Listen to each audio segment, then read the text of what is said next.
저희가 복음의 진보에 대해서 오늘 말씀을 보려고 합니다.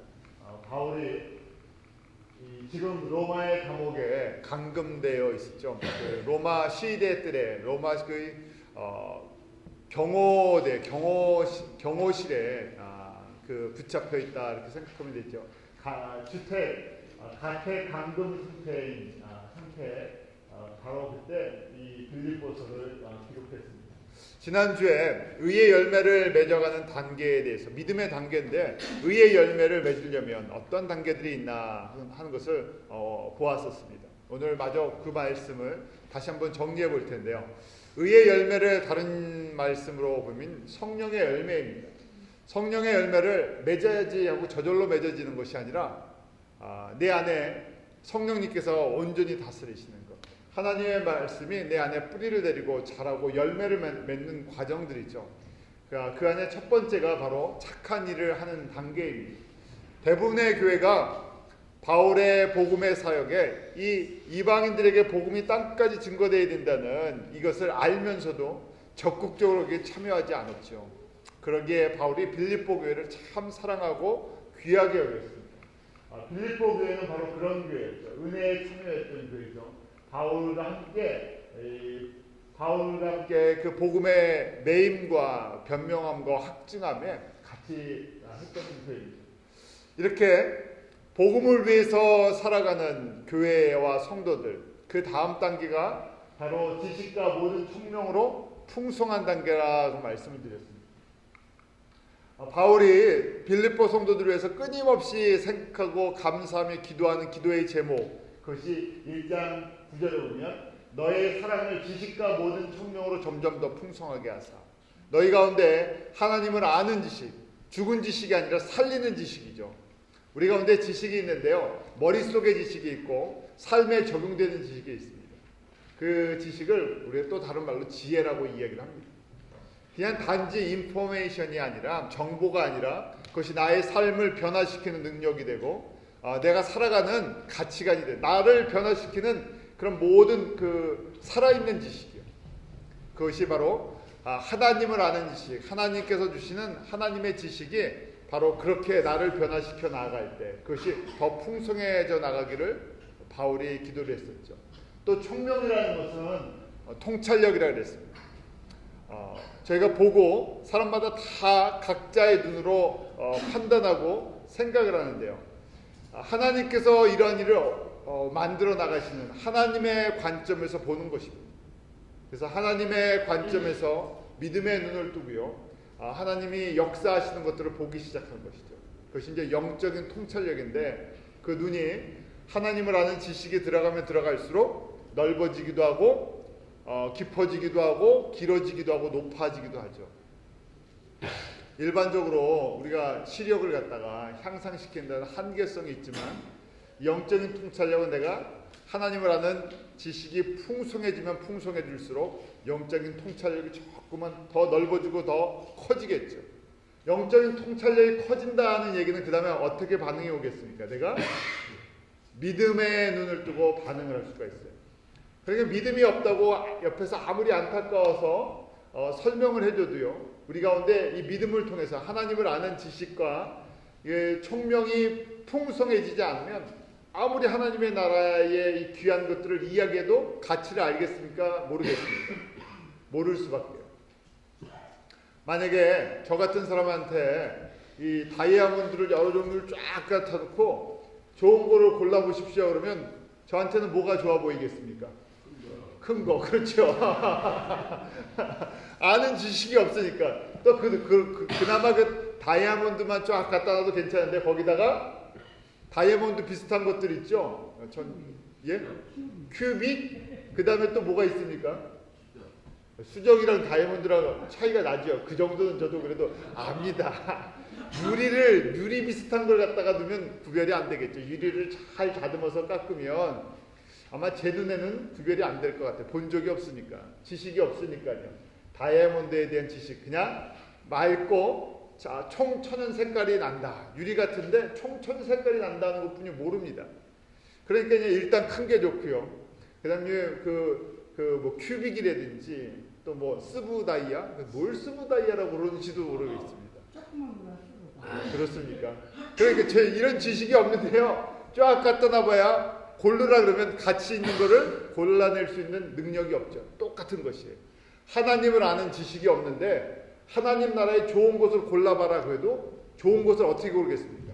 하나님 나라의 좋은 걸 고르는 것이 아니라 내가 세상에서 좋아하는 것을 고를 수밖에 없어. 내가 아는 지식의 한계에 있습니다.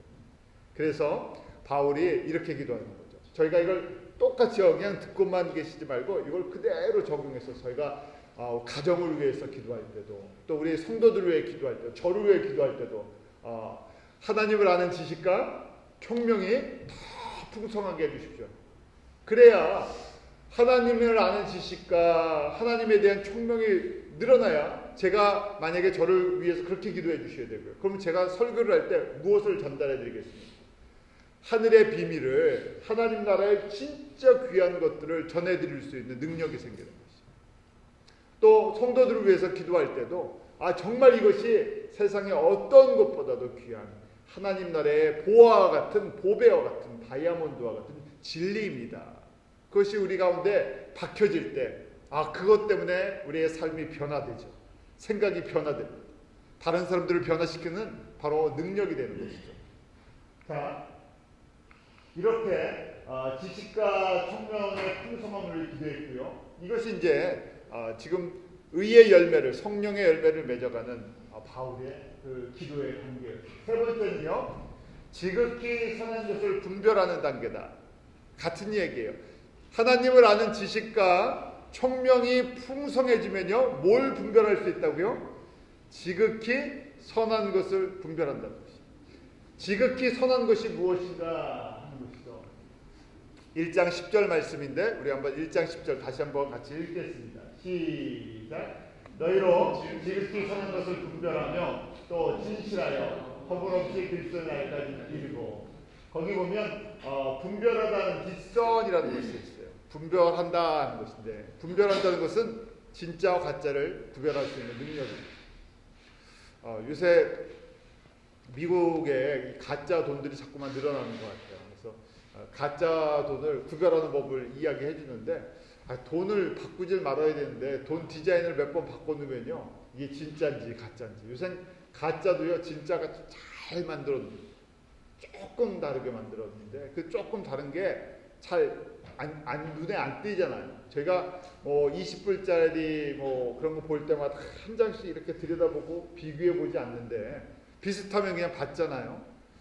그러니까요 이 구별하기가 쉽지가 않고 요새 또 카피하는 거나 기계가 너무너무 좋아져 갖고 구별하기 힘들게 만들어내죠. 자, 그것뿐만이 아니라 우리 마귀는요 가짜를 만들어내는 천재성을 갖고 있습니다.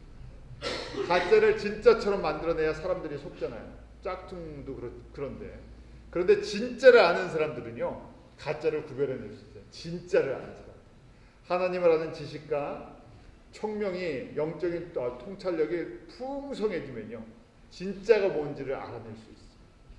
지극히 선한 것이다 하고 돼 있는데 지극히 선한 것이 무엇인지를 알아야 분별을 하죠. 우리에게 지극히 선한 것이 무엇이겠습니까? 바로 복음의 메시지. 로마서 1장부터 시작된 이 복음인데요. 예수 그리스도로 말미암아 우리에게 증거된 하나님의 사랑이죠. 십자가에서 나를 위해 죽으시고 부활하셔서 부활의 첫 열매가 되어주신 하나님의 구원의 풍성하십니다.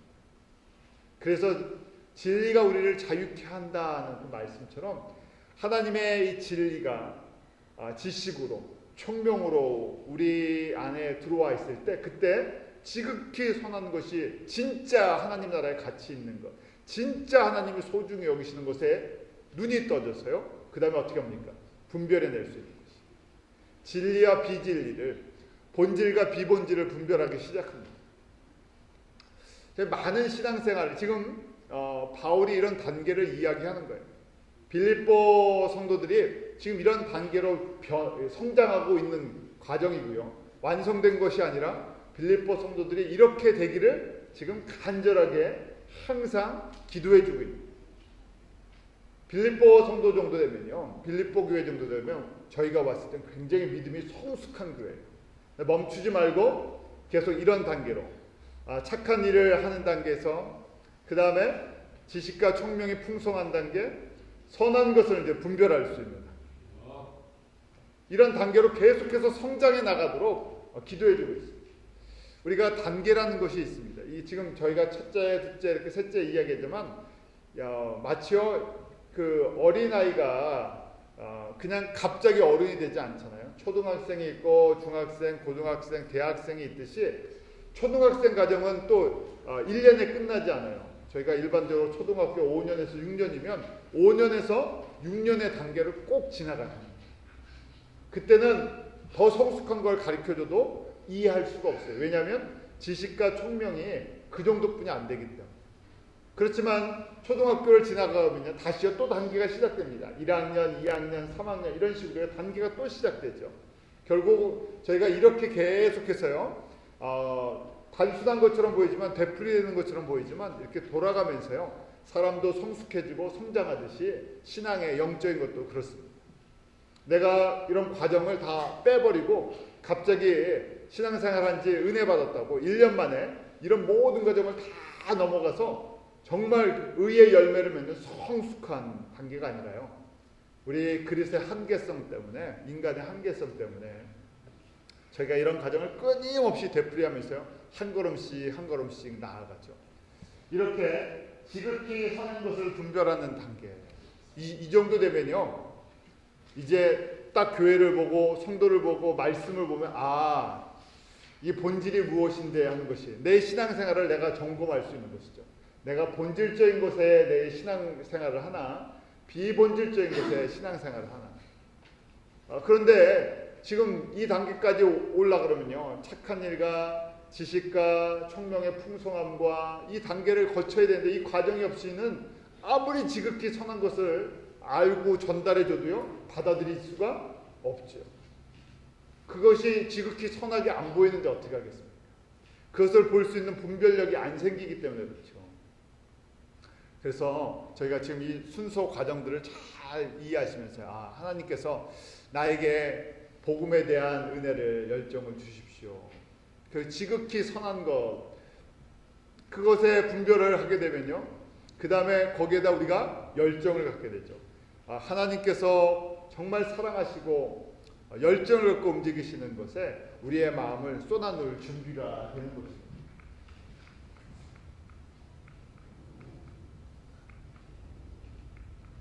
네 번째는요 이렇게 되면 진실하여 허물이 없는 단계로 올라갑니다.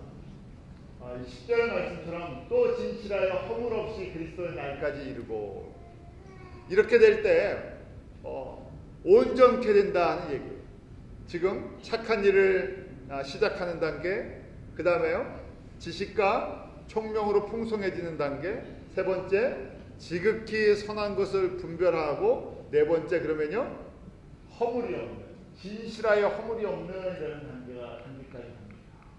이 진실이라는 것은요 에리크리네이스라는 헬라 말, 두 가지 말의 합성인데요 순전하다, 온전하다 하는 것인데요 다른 얘기로 하면요 이 에이리라는 이 말은요 그 햇빛이 환하게 비춰진다, 조명된다는 것이에요.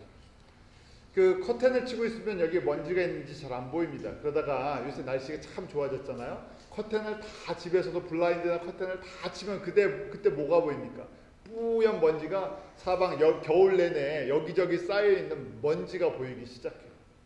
빛 앞에서 환한 햇빛 앞에서요. 그 다 드러나죠. 또 이렇게 침침한 조명에서는 이 컬러가 잘 안 보일 때가 있어요. 그래서 괜찮겠지 하고 옷을 입고 나가는데 바깥에서 햇빛에 보니까 이 컬러에 문제가 있을 때가 있습니다. 이것처럼요 완전한 햇빛 가운데 다 드러나는 것, 그 에일이라는 것은 햇빛이 골고루 잘 비춰지는 상태고, 그 다음에 이 크리네이스라는 건 크리틱이라는 말이 여기서 나온 건데요 분별하다, 분석하다, 실수가 없이. 그러니까 하나님 앞에서 진실하다 하는 것은 하나님이 성령으로 우리를 조명해 주셨을 때 너 진실하구나. 어떨 때 진실하다고 그러시겠습니까? 우리 안에 무엇으로 충만할 때? 예수님으로. 우리 가운데 두 마음을 품지 않은 상태예요. 다 비춰졌는데 무슨 마음으로요?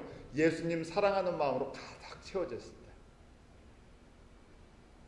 그래서 저희가 팔복을 한번 생각해 보게 됩니다. 심령이 가난한 자는 복이 있나니 천국이 저희 것이며, 내 안에 먼지가 많다는 것을 깨닫는 것이 은혜라 그랬죠. 내가 더럽다는 것을. 그리고요, 성령님께 그것을 맡겨드려서 성령님께서 청소해 주시고 깨끗하게 해주시고, 그럴 때 내 마음의 중심을 보시는 하나님 앞에 무엇을 숨길 수 있겠습니까? 그래서 그것을 다 드러내는 상태죠. 그때 하나님께서 진실하다고 해주시는 거예요. 근데 이 진실의 단계를 가려면 저희가 말씀드린 것처럼 복음을 위해서 내가 착한 일을 시작하고요, 지식과 총명으로 풍성해지고, 그 다음에 지극히 선한 것을 분별하게. 하나님께서 무엇을 보시는구나. 왜 하나님께서 우리의 동기를 보시죠. 잘 생각해야 되죠. 동기를 보시기 때문에 우리 안에 두 마음을 품는 것이 아니라, 이 일을 잘하냐 못하느냐 사람들은 결과를 보려고 하는데, 하나님은 항상 모티베이션, 이 모티브를 보시잖아요. 그래서 내가 어떤 중심을 가지고 주님을 섬기는 것이나 것인 것을 주님께서 보시고 있어요. 그럴 때 저희가요, 허물이 없다는 것을 체험하게 됩니다. 허물이 없다는 주님께서 덮어주시는 은혜죠. 허물이 저희가 왜 없겠습니까? 주님께서 덮어주시는, 주님께서 용서하시는, 주님께서 긍휼히 여기시는 것을 충만히 받을 때, 내 마음에 쓴뿌리가 빠져나가는 거죠. 저희가 쓴뿌리에 대해서 말씀을 함께 나눴었잖아요. 쓴뿌리가 한 번에 절대 안 빠지죠. 우리의 마치 살아있는 존재와 같은 것인데, 그래서 그것이 조금씩 하나님의 말씀이 들어갈 때마다 흔들리고요, 성령님께서 그 부분을 만지실 때마다 조금씩 평생에 걸쳐서 조금씩 빠져나간다 그랬었죠. 지금 이 과정도 똑같습니다. 그러할 때 진실하고 허물이 없다. 언제까지요? 그리스도의 날까지. 주님 오실 때까지, 주님 만날 때까지 우리가 계속 이런 믿음의 훈련의 단계를 들어갈 때 하나님께서 진실하고 허물이 없다고 인정을 해주시는 거죠. 허물이 없다는 것은요, 아프로스코포이라는 건데, 걸림돌이 없다. 첫 번째, 내 안에 걸림돌이, 이 쓴뿌리가 없다는 얘기고요. 또 동시에 내 안에 쓴뿌리가 없기 때문에 다른 사람을 넘어뜨리는 걸림돌, 거침돌 역할을 안 한다는 얘기. 요새 한창 선거 때라서요, 한국에서 이런저런 얘기가 나오는데, 제가 인터넷 신문을 보니까 차인표라는 배우가 있잖아요. 자, 차인표라는 배우가 있는데, 차인표가 이제 신앙인이고요, 열심히 신앙생활을 하는 것 같아요. 근데 그분이 어떤 프로에 나왔었는데, 그 밑에 이제 댓글이 나오잖아요. 요새 한국 연예인 중에서 악성 이 댓글이 실리지 않는 유일한 사람이라고 그러더라고요. 정말 보면 그 사람이 연예인의 생활하면서 겉과 속이 다르지 않게 진실하게 살아가는 모습들이 사람들한테 다 좋게 보이는 거예요. 그러니까 모든 사람들이 연예인을 떠나서 저 사람은 진실하다, 저 사람은 정말 믿을 수 있는 사람이다 하는 것 때문에 그 사람에 대해서는 나쁘게 한 명도 얘기를 하지 않고요, 누가 나쁜 얘기를 싫지도 않고. 그래서 대표적으로 연예인 중에서 삶이 참 진실한 사람으로서 인정을 받는, 어떤 사람은 왜 이런 사람이 정치를 안 하는지 모르겠습니다 하는 그런 글도 올려놓고 있습니다. 하나님께서 주신 분량이 다 다르기 때문에 그렇겠죠. 이것처럼은요, 사람들뿐만이 아니라 하나님의 보시기에 이렇게 진실하고 허물이 없어서 다른 사람들을 위로해주고 세워주고 거침돌이 넘어지게 하지 않는, 이것이 성숙한 사람이라는 것이죠. 남을 배려해서요, 나의 행동과 나의 판단과 나의 말이 저 사람의 믿음의 길에서 넘어지게 할 것이냐, 세워주게 할 것인가 하는 것까지 깊게 볼 수 있는 통찰력이 있다는 것이죠. 그러니까요, 지금 저희가 이 단계가 하나님을 아는 지식과 영적인 통찰력, 단지 그냥 성경적인 지식이 아니라요, 넓게 세상도 볼 수 있고 또 사람도 볼 수 있는 이러한 통찰력이 있지 않으면요, 지극히 선한 걸 분별할 수 없고, 그 다음에 이 진실하고 허물이 없다는 단계까지 갈 수가 없는 것이죠. 참 그릇이 얼마나 이 정도면 크겠습니까? 성결하겠어요. 신실하겠어요. 겉과 속과 그다음 말과 행동이 같은 사람이 되는 것이죠.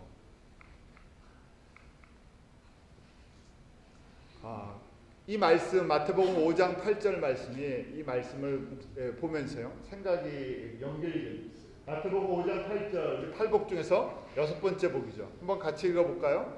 시작. 마음이 청결한 자는 복이 있나니 저희가 하나님을 볼 것입니다. 하나님을 진짜 볼 때 정말 이 세상이 하나님의 나라군요. 하나님께서 일하시는군요. 하나님께서 이렇게 구원을 이루어 나가시는군요. 할 때 저희가 이 지극히 선한 것을 분별하고요. 하나님께서 말씀하신 것처럼 이 모든 것이 이루어지는군요. 하기에 주님이 일하시는 곳에 나도 일하고요. 주님 사랑하는 온전한 한 마음을 가지고 이게 이론상 원리는 이렇다는 것이죠. 뭐 제가 이렇게 완전하다 하는 것이 아니라요. 우리 함께 이렇게 이런 하나님의 믿음의 원리를 성숙의 원리를 우리 삶에 같이 적용해 봅시다 하고 같이 말씀을 나누는 것입니다. 저희가 그래서 이것을요 하나씩 바울이 빌립보 성도들을 보면서요 가장 사랑하는 성도들이 이 단계까지 가기를 끊임없이 하나님 앞에 기도하고 있다는 그런 고백이잖아요. 그렇게 위로해 줍니다.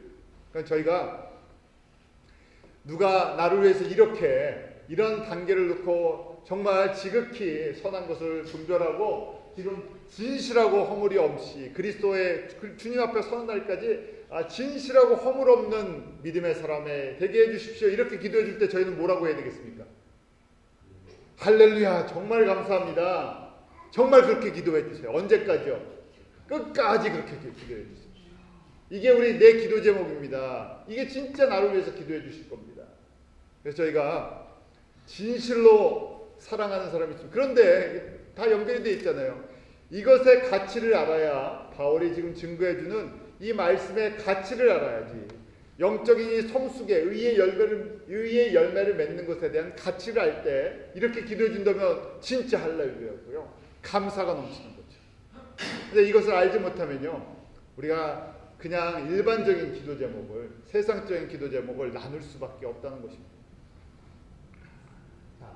그래서 마지막으로요 결론적으로 이렇게 착한 일을 시작하게 하고 그 다음에 지식과 총명으로 풍성해지고요. 저 듣지만 마시고요. 한번 같이 해보세요. 그래야 입에 자꾸만 저희가 해야 외워집니다. 첫 번째 착한 일. 착한 일은 그냥 선한 일이 아니라 뭐의 착한 일이에요?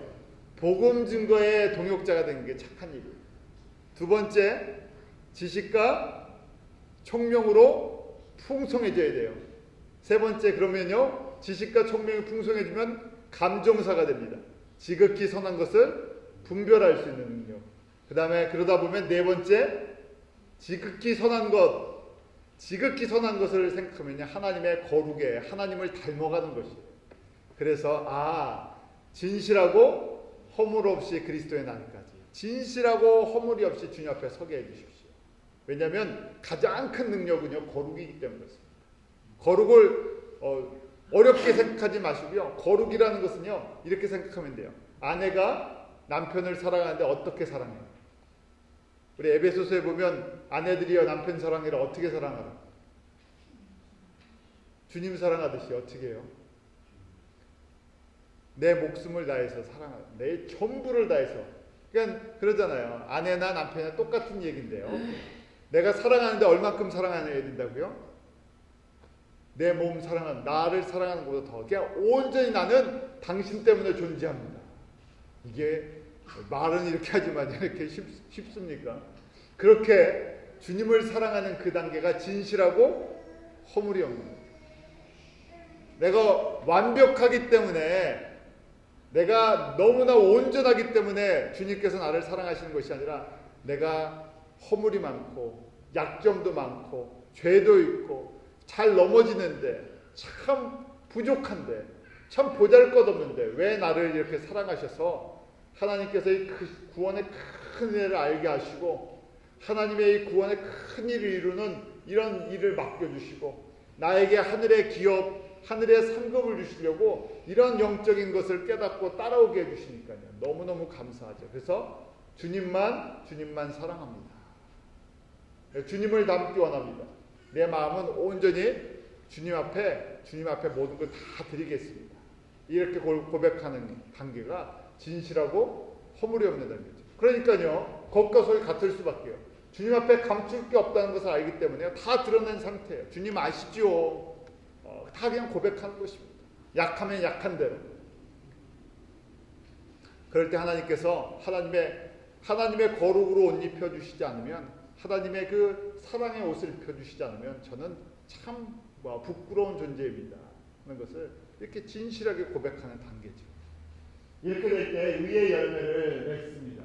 우리 빌립보서 1장 11절 말씀인데요. 우리 한번 같이 읽겠습니다. 시작. 예수 그리스도로 말미암아 의의 열매가 가득하여 하나님의 영광과 찬송이 되게 하시기를 구합니다.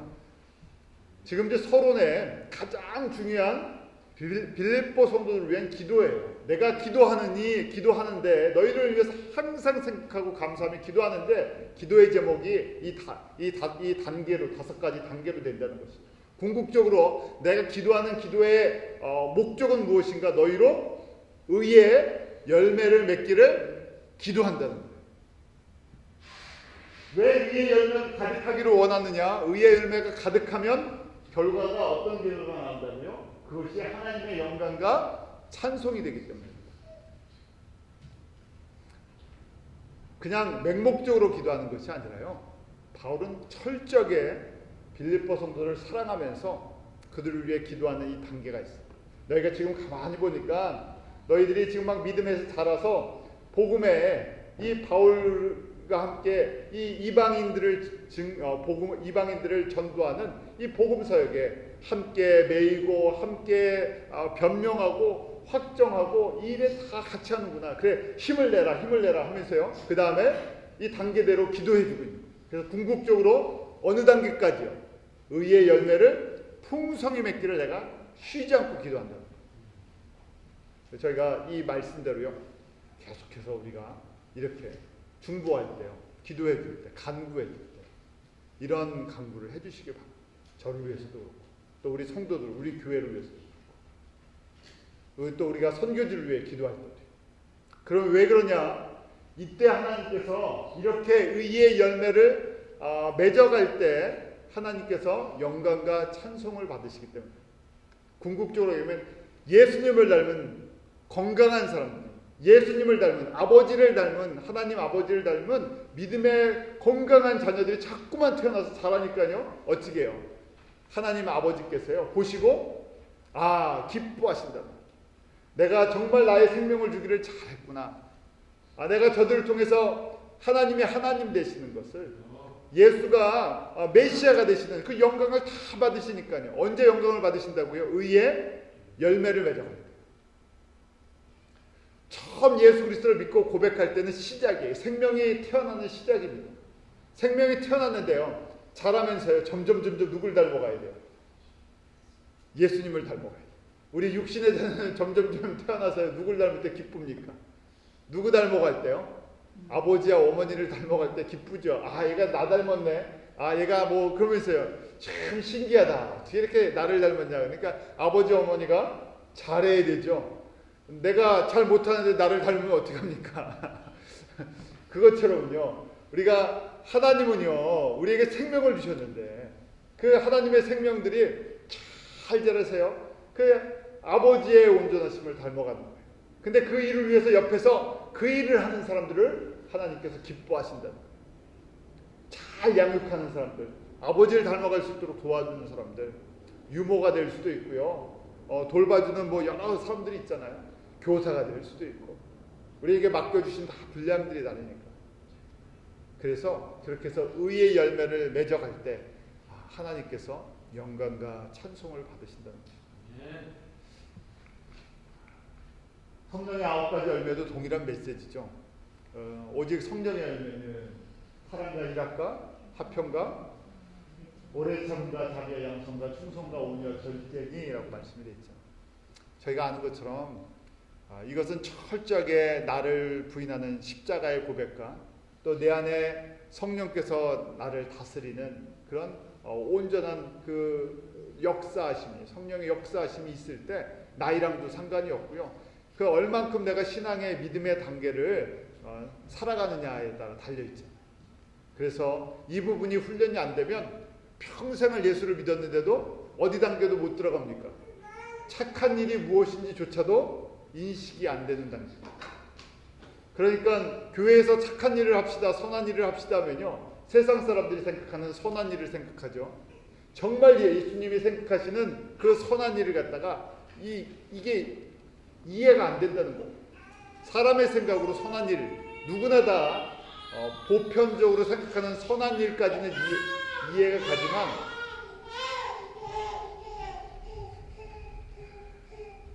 우리 주님이 생각하시는 선한 일까지는 거기에 대한 지식과 거기에 대한 총명과 거기에 대한 지극히 선한 것에 대한 분별력이 없기 때문에 아무리 해도요, 사람들이 만들어 놓는 좋은 것들에 대해서 생각을 하죠.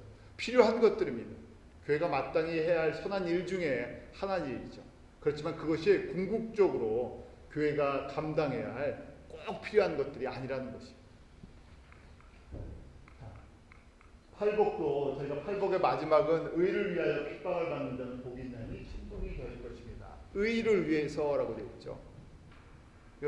하나님의 의, 예수 그리스도의 의, 그 의의 열매를 맺어가는 것이 결국 하나님이 영광을 받으시는 것이고 또 저희들에게는 하나님의 기업을 갖는 그 비결이라는 것이죠. 저희가 예수를 믿는데 한번 이렇게 생각해 보십시오. 예수를 믿고 구원을 받았는데 의가 무엇인지 기업이 무엇인지 전혀 모른다고 생각해 보십시오. 나 열심히 신앙생활 했는데 하나님 앞에 딱 섰더니 정말 천국이 있다, 천국이 있는지도 몰랐는데요. 상식적으로만 그냥 천국에 가지 그러는데 천국에 갔더니 의의 기업들이 다 있는데요. 한 번도 거기에 대해서 내가 생각해 보지 않고 살았다. 그러면 얼마나 좀 뭐라고 후회가 막심하겠습니까? 왜? 그러면 원망하겠죠. 누구에게 원망하겠습니까? 말씀을 증거한 목사님들에게 원망하겠죠. 왜 의의 열매가 이렇게 분명히 있는데 의의 열매에 대해서 이야기 안 해주셨습니까?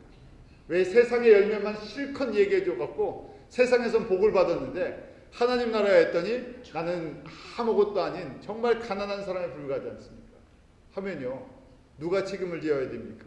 그 말씀을 증거했던 저와 같은 사람이 책임을 져야 되겠죠. 그러니까 저희가 서로 연결이 되어 있어요. 하나님을 아는 이 지식과 총명이 또 지극히 선한 것을 분별할 수 있는.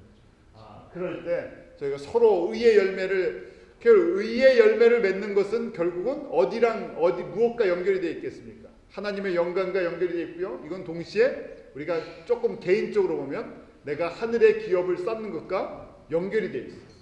왜냐하면 분명히 예수님께서 우리를 하나님 나라의 상속자로 기업을 이어받을 자로 불러주셨기 때문에 그냥 여기서 이렇게 살다가 천국 가면 오늘이 내일 같고 그냥 매일 똑같이 지나겠지, 먹을 거 입을 거 뭐 슬픈 거 눈물 이런 걱정 없이 살겠지 하는 이런 단순한 것을 떠나서 좀 더 깊게 하나님 나라를 우리가 섬기면서 살 것인데, 다스리며 살 것인데, 그때 내가 받을 기업이, 영광이 바로 의의 열매랑 연결되어 있다는 것을 한번 깊게 계속해서 묵상해 보시기 바랍니다. 그래야 의의 열매를 풍성히 맺도록 옆에서 도와주고 기도해 주는 사람이 감사하고 고맙죠. 자, 이렇게 하면서요, 바울의 기도해 주는 서론에 힘을 넣어주는, 빌립보 성도들 도전해 주는 거예요. 격려해 주고, 너희 어디까지요? 지금 이제 착한 일을, 복음을 위해서 착한 일을 시작했는데 의의 열매까지 풍성히 맺어라 하고 계속 기도하고 격려해 줬어요. 그러면서요, 이제 본론이 시작됩니다. 12절부터 본론이에요. 그래서 본론이 딱 시작하는 첫 번째 말씀이 오늘 12절 말씀이에요. 12절 말씀 보면요, 형제들아, 나의 강함이 도리어 복음의 진보가 된 줄 너희가 알기를 원한다. 너희가 분명히 알기를 원한다는 강한 의지가 들어가 있어요. 그냥 알기를 원한다, I want to know 이렇게 하는 게 아니라 must라는 아주 강한 의지가, 너 이거 반드시 꼭 기억해라, 이거 꼭 알아야 된다 하는 것이, 바울이 빌립보 성도들에게 알기를 원했던 것이 무엇인가 하면요, 바울이 지금 로마 감옥에 갇혀 있는 이유라는 것이. 바울이 지금 복음을 전하다가요. 1차, 2차, 3차 선교 여행을 다녔죠. 그가 한 15년 정도 복음을 증거하다가 지금 로마에 갇혀 있습니다. 왕의 그 로마 황제의 그 경호실 같은 그런 곳에 갇혀 있죠. 가택의 연금 상태인데, 그러니까 별의별 생각을 할 수가 있어요. 아유, 바울이 뭔가 잘못했기 때문에 가지 않느냐. 바울이 증거하는 복음들은 뭐냐. 여러 가지 것들을 생각할 수 있는데, 그러면서 내가 왜 지금 이 자리에 매여 있느냐. 하나님의 섭리 가운데 있는데, 하나님께서 나를 로마에 보내셔서 로마에 그냥 보내신 것이 아니라 복음이 로마 어디예요? 황실에 전해줄 수 있는 가장 좋은 길이 로마 이 경호실 감옥에 들어가 있는 것이 제일 좋기 때문에 여기 보내신 걸 알아라 하는 것이. 그러니까 내가 지금 이 12절 말씀이 나의 강한 일이 도리어 복음에 뭐가 됐다고요? 진보가 됐다는 것이. 여기 이제 같은 연구 상태인데요. 진보라는 단어가 있어요. 진보는 영어로 보면 to advance라는 것인데요. 헬라 말로요. 프로코페라는 것인데 앞으로 나아가다 하는 거예요. 진보가 advance 앞으로 나아가는 건데요. 이게 군대 용어예요. 군대 용어예요. 이렇게 전진 앞으로 하는 것이 있어요. 명령이 딱 떨어지잖아요. 만약에 고지가 있든지 점령할 곳이 있어요. 그러면 지휘관이 상황을 다 판단한 다음에 병사들한테 어떻게 명령을 내립니까? 저기를 점령해야 되니까 어떻게 하라고요? 앞으로 전진이에요. 전진하다가 어떻게 됩니까? 죽기도 하고요. 총에 맞을 수도 있어요. 멈추지 못하죠. 전진 명령이 떨어지면 언제까지요? 그곳에 점령할 때까지. 그 진지를 무너뜨릴 때까지. 적의 방어선을 무너뜨릴 때까지 어떻게 됩니까? 방해물이 있어도요. 밀고 나아가야 됩니다. 나아갈 때는 후회하고 뒤돌아보면 어떻게 됐습니까? 죽죠. 죽을까 고해야 살 수 있고요. 죽을까 뒤돌아보고요. 숨을 나가면 죽을 수 더 빨리 죽습니다. 그러니까 바울이 지금 내가 매여 있는 이유가 뭐냐? 복음의 진보를 위해서 하나님께서 명령하시고 움직이신다는 거예요. 사람들이 보기에는 로마에 붙잡혀서 간 것으로 보이지만 하나님께서는요, 가장 빨리 효과적으로 어디에 복음이 전해지게 원하셨냐면요, 로마의 고위층까지, 로마 상류층까지, 로마 이 황제의 측근까지 복음이 전달되기를 원하셨어요. 그래서 가장 사람들을 쉽게 만날 수 있는 그 경호실에다 보내는 거예요. 경호실 감옥에다가. 경비대대. 저희가 한국에서도 그렇고요. 대통령 근처를 지키는 부대가 있어요. 그 사람들 우리가 뭐 청와대 경호실장, 뭐 청와대 비서실장 하면요. 야, 지금은 뭐 어떤지 모르겠어요. 옛날에는 청와대 소리만 나오면 모르겠습니까? 청와대 청소부도요. 권세가 얼마나 대단한지 내가 청와대에서 근무하는데 그러면요. 엄청난 권세를 갖고 있었어요. 그런데 바울을 로마에 가장 권세가 있는 그 사람들을 만날 수 있는 그런 곳에 보내서 거기에 사람들이 교대를 합니다. 시위대가요. 경호원들이 교대를 해요. 뭐 3교대를 하든지. 그럴 때마다 틈이 나는 대로 복음을 전했는데요. 그 중에 복음을 받은 사람들이 황제의 측근들에게 복음을 전했어요. 이 복음이 놀랍게 로마 제국의 고위층들에게 퍼져나갔어요. 그 증거가 바로 네로 황제가 박해를 했지만요. 네로 황제의 삼촌은요. 크리스찬이었어요. 그래서 저희가 그 당시 왜 로마가 긴장을 했냐면요. 이 서민들만 예수님을 믿는 것이 아니라 로마의 측근들, 이 황제의 측근들, 고위층들, 귀족들이 예수를 자꾸만 믿으니까요. 이게 굉장히 두려웠던 거예요. 그 역할을 누가 했느냐? 바로 바울이 감옥에 갇혀 있을 때 하나님께서 이것이 복음의 진보가 되게 해주셨다는 거예요.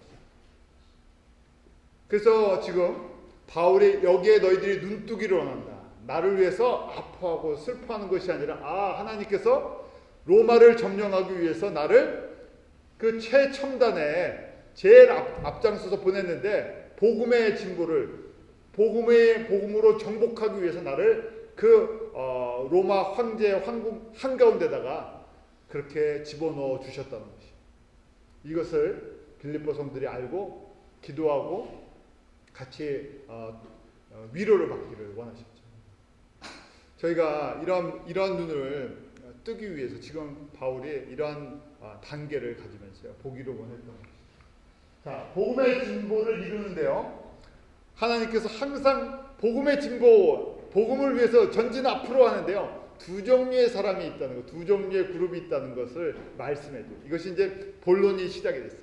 내가 매여서 복음의 진보를 이루고 있는데 두 그룹이 있다는 거예요. 나를 진짜 도와주는 그룹이 있고, 나를 갖다 질투하고 시기하는데 그런 두 종류의 그룹이 있다는 것이죠. 한번 볼까요? 바울이 혼자 한 것이 아니죠. 바울이 그 시위대의 경비원들을 또 전도를 합니다. 또 주변의 사람들에게 복음을 전했어요. 가택연금 상태에서요. 얼마든지 설교하고 복음을 전할 수 있습니다. 로마의 바울의 영향력이 급속도로 퍼져나갑니다. 그러니까요. 첫 번째 이 복음의 진보를 위해서 로마를 복음으로 점령하기 위해서 적극적으로 바울과 함께 사역하던 사람들이 있습니다. 그 사람들을 착한 뜻으로 그리스도를 전파하는 사람들이라고 되어 있습니다. 15절, 16절에 나와 있는데요. 우리 한번 같이 다시 읽어볼까요? 시작. 어떤 이들은 투기와 분쟁으로, 어떤 이들은 착한 뜻으로 그리스도를 전파하니 이들은 내가 복음을 변명하기 위하여 세우심을 받은 줄 알고 사랑으로 하나. 착하게라는 말씀이 있는데요. goodwill, 동기가 선하다는 것이에요. 하나님께서 정말 바울을 통해서 로마의 이 황제를, 또 로마의 이 귀족들을, 로마의 그 병사들을 변화시키는 하나님께서 귀한, 이 유럽을 변화시키는 귀한 복음의 통로로 사용하시는 겁니다. 이방인의 사도로 사용하시는 겁니다. 우리가 받은 이 복음을 함께, 바울이 지금 가택연금 상태에 있다고 낙심하는 것이 아니라 함께 열심히 복음을 전해주자 하고 더 담대히 복음을 전하는 사람들이 많았다는 얘기예요. 그래서 착한 뜻을 이야기했죠. 동기가 순전한 거지. 또 사랑의 동기를 가지고 바울을 사랑하고요. 주님을 사랑하고 복음을 사랑하겠다. 바울이 매인 것을 부끄러워하지 않죠. 바울이 지금 핍박을 받고 있는 것에 대해서 두려움을 갖지 않습니다. 그리고요, 이제 두 번째 그룹이 있는데요. 항상 이 로마에도 그렇고요. 기독교 역사를 통해서 항상 이렇게 두 그룹이 있어요. 두 번째 그룹은 뭐냐면 투기와 분쟁으로 그리스도를 전파한다. 뭐 이거 갖고 여러 가지 해석들을 하는데요. 이런 모습이에요. 결국 동기가 순전하지 않다는 거예요. 바울은요 이미 이것을 뛰어넘었어요. 나를 욕하든 뭘 하든 예수님만 전해되면 감사합니다. 나는 그래서 기뻐합니다. 왜냐하면 주님의 마음을 품었기 때문에 그렇죠. 이게 좋다는 얘기가 아니에요. 이거 잘한다는 얘기도 아니고요. 이거 문제가 있다는 얘기죠. 이거 하지 말라는 얘기인데요. 그렇지만 나는 개인적으로 이거를 다 초월했다는 얘기예요. 싸우려면 싸워라 하는 것이죠. 나를 가지고 마음대로 욕하라는 얘기예요. 그렇지만 예수 그리스도의 복음은 멈출 수가 없다는 얘기입니다. 자, 투기와 분쟁으로 그리스도를 전파한다는데요. 15절에 보면 투기와 분쟁이라는 말이에요. 이 투기, 분쟁이라는 것이 질투심과 경쟁심. 누구에게나 다 있습니다. 저에게도 있고요. 사람들에게 다 들어가 있죠. 남 잘 되면요. 어떻게 됩니까? 배가 아파요. 남 잘 되면 축복해줘야 되는데 남 잘 되면 약간 배가 쓰리한 그런 게 있는데요. 그 안에는 뭐냐면 나는 내가 더 잘할 수 있었는데 하는 거예요. 그래서 누구에게나 다 이 투기라는 것이 질투인데요. 질투하는 것. 그 다음에 또 경쟁심이 있어요. 저 사람 저런 능력 갖고 저렇게 성공했는데 나도 할 수 있었는데 난 좀 때가 안 맞았어. 사람이 안 맞았어. 누가 날 도와주지 않았어 하면서요. 또 이 경쟁심이 우리 한국 사람한테요. 경쟁심이 좀 심하죠. 왜 그렇습니까? 한국 사람이 다른 사람들도 다 경쟁심이 있지만 우리는 경쟁심이 굉장히 심해요. 좁은 공간에서 그냥 복잡하게 살기 때문에. 또 우리는 대륙적인 기질이 별로 없죠. 왜냐하면 한국의 70%가 무엇입니까? 한국 땅의 70%가 산지예요. 그래서요. 이 마을에서 저 마을 넘어가면요. 어떻습니까? 억양이 바뀌고요. 문화가 바뀝니다. 배타성이라 그러죠. 잘 안 받아줘요. 조금 다르면 안 받아줘. 나랑 다르지. 그래서 땅도 좁은데요. 땅이 좁으니까요. 어떻게 보니까 지방색이 아주 심해요. 땅이 좁고 산이 많다 보니까요. 저희가 다른 사람들 다르다는 것을 잘 인정을 않고요. 내게 옳다고 이제 이야기를 하죠. 그래서 이제 배타적이고요. 또 그러다 보니까 경쟁심이 많아요. 지금 바울이 감옥에 들어갔는데요. 바울이 지금 붙잡혀 있는데 어떤 사람들이 좀 이 질투심이 많은 사람을 보니까 무슨 생각을 하냐면 바울 별로 잘난 것도 없는데 바울이 뭘 잘났다고 참 내가 바울보다 더 능력 있다. 내가 바울보다 더 지식 있다. 내가 바울보다 더 잘생겼다. 내가 바울보다 더 목회를 더 잘한다. 그러니까 바울 저거 봐. 저 잘난 척하더니 이러죠 저희가. 누가 잘못되면요. 저 봐. 저 잘난 척하다가 저 감옥에 갔어. 그러면서 바울을 욕한다는 얘기예요. 또 이 경배를요. 바울을 통해서 복음이 전달된다니까 어떻게 해요? 나도 좋은 동기가 아니라요. 나도 한번 할 수 있다 그래서 열심히 하는 거예요. 그래서 저희가 자랑이면서 동시에 부끄러운 건데요. 전 세계에 저희가 잘하는 것처럼 50개 대형교회 중에 몇 개가요? 반이 넘는 26개 정도가 한국에 있어요. 미국에는 50대 대형교회 중에서 전 세계 50대 대형교회에서 한 5개, 6개 있고요. 큰 복음, 기독교 나라라고 해 한두 개 있는데요. 한국에는 몇 개가 있다고 조그만 땅덩어리예요. 5개, 6개가 있어요. 그런데 그 안에 어떤 동기가 있냐? 이 두 가지예요. 착한 뜻을 가지고 그리스도를 전하는 사람들이 있고요. 두 번째는 투기와 질투와 이 분쟁으로요. 투기와 분쟁으로. 저 교회가 저렇게 해, 그럼 우리도 해야지 해갖고요. 어떻게 됐든 교회만 커지면 된다 해갖고 그런 모습들이 있었다는 거예요.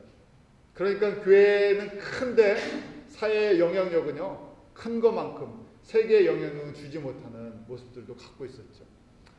저희가 그래서 바울이 이걸 보면서요. 항상 투기와 분쟁으로 교회 안에서 복음을 위해서 이렇게 움직이는 것이 아니라 왜 이렇게 움직이느냐 보니까요. 17절에 보니까 순전치 못하게 다툼으로 selfish ambition이란 말이 나요. 자기 만족을 위해서.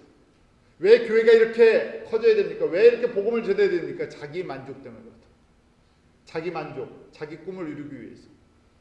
그래서 성도들이 그렇게 봤을 때 목회자가 성공한 목회자입니다. 그런 모습을 인정을 받으니까. 또 성도들도 그렇죠. 우리가 이만큼 커야 사람들이 신앙생활 제대로 했군요. 교회가 뻔듯하군요. 제대로 된 교회군요. 그런 소리를 들으니까 이러한 모습이 있을 수 있다는 얘기. 이것이 초대교회 바울이 빌립보서를 쓰면서 로마에 이런 사람들이 있다는 거예요. 로마 교인들 중에서. 그 동기가 selfish ambition이라고 자기 야망, 자기 만족을 위해서 예수님의 이름을 쓴다는 것이에요. 복음도 전하고 예수도 전하는데 그 안에 가만히 동기를 보니까 예수님과 같은 마음이 아니라 다른 마음을 품고 있다는 거예요. 그 다음에 18절에 구체적으로 또 이렇게 이야기합니다. 그러면 무엇이뇨? 외모로 하나라고 되어 있어요. 투기와 분쟁으로, 질투와 경쟁심으로 하는 사람들.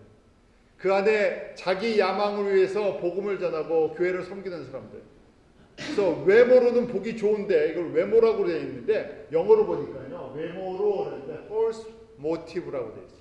잘못된 동기라는. 사람들은 그것을 보고 그냥 넘어가지만 하나님은 그냥 그것을 넘기지 아니하신다는 것이죠. 또 바울이 빌립보 성도들에게 기도해 준 것처럼 의의 열매를 맺는 것과 반대의 길이라는 것이죠. 그래서 이걸 보면서요. 바울이 답답하지만 그런데 그 중에 참으로 하는 사람들이 있다는 거예요. 참으로 하는 사람들. 결국 바울은 하나님이 이렇게 일하시는구나. 참으로 일하는 사람, pure motive로 하는 사람들, 동기가 순수하게 하는 사람이 있고 그 다음에 이 selfish ambition을 자기 야망을 갖고 이 잘못된 동기를 가지고 하는 사람이 있는데 예수 그리스도가 전파되는 큰 것, 하나님의 나라가 이방인들에게 전파되는 그것을 보면서 기뻐한다는 얘기. 그렇게 하라는 얘기가 아니라 그러면서 안타까워하겠죠. 그러면서 빌립보 성도들에게 어느 길을 가라는 것입니까? 참으로 참으로 순전한 동기를 가지고 이거 해야지, 이 잘못된 동기를 가지고 투기와 분쟁으로 하면 결국 뭐가 없다고요. 의의 열매가 없고 하나님 앞에 영광과 찬송이 되지 않는, 이 장서로 얘기하면요, 망하는 장사라는 이거 계속 가면요 다 망한다는 거예요. 그래서 바울이 지금 감옥에 앉아 있으면서 빌립보 성도들을 격려하면서 이 목적 때문에 뭘 쓰는 거라고요. 빌립보서를 쓴다는 거예요. 내가 지금 로마에 와서 보니까, 로마에 갇혀 있어 보니까 이런데 너희들 가운데도 이런 모습이 분명히 있을 텐데 주의하라. 이 부분을 심각하게 생각하라 하고 전해주는 것입니다. 제가 이 말씀 참 쉬우면서도요, 내용은 저희가 이해하기 쉽지만 이것을 우리의 삶에 적용하는 많은 결단과 고백이 필요합니다. 믿음의 그런 고백들이 필요하죠. 저희도 이 바울의 이 뜨거운 열정을 한번 이 말씀을 통해서 전달받으시기 바랍니다. 바울이 정말 너희가 반드시 이걸 알아라 하면서요, 아주 강력하게 저에게 주시는 메시지. 참으로 할 것이냐, 아니면 투기와 분쟁으로 할 것이냐, 잘못된 동기로 할 것이냐. 그래서 우리 가운데 온전한 순전한 동기를 회복하는 것이 무엇보다도 중요하다는 것을 알게 됐죠. 같이 기도하겠습니다. 하나님 아버지, 정말 저희가 어느 시대보다도 외형을 강조하는 시대에 살고 있습니다. 모든 것이 많고 풍성하고 넉넉하고 정말 좋아 보이는, 사람의 눈에 좋아 보이는 모든 것들을 갖춘 시대에 살고 있습니다.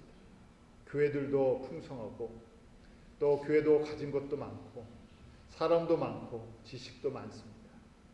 저희가 이럴 때일수록 우리가 복음을 알고 복음을 증거하는 동기가 순전한지, 참으로 하는 것인지, 우리 가운데 있는 자랑과 경쟁과 시기와 질투가 있는지 돌아보게 해주시옵소서. 하나님, 저희로 온전하게 하여 주시옵소서. 의의 열매를 맺어가는 먼저 거룩한 성도들 되도록 주님께서 축복해 주시고, 그것으로 인해 저희가 기뻐하게 하시고, 서로를 돌아보아 의의 열매를 맺을 수 있도록 서로를 위해서 기도하는 그런 믿음의 깊은 영적인 관계가 되도록 인도하여 주시옵소서. 그리하여 하나님의 영광과 찬송이 되는 성도와 교회로 주님 앞에 서게 하여 주시옵소서. 예수님의 이름으로 기도드리옵나이다.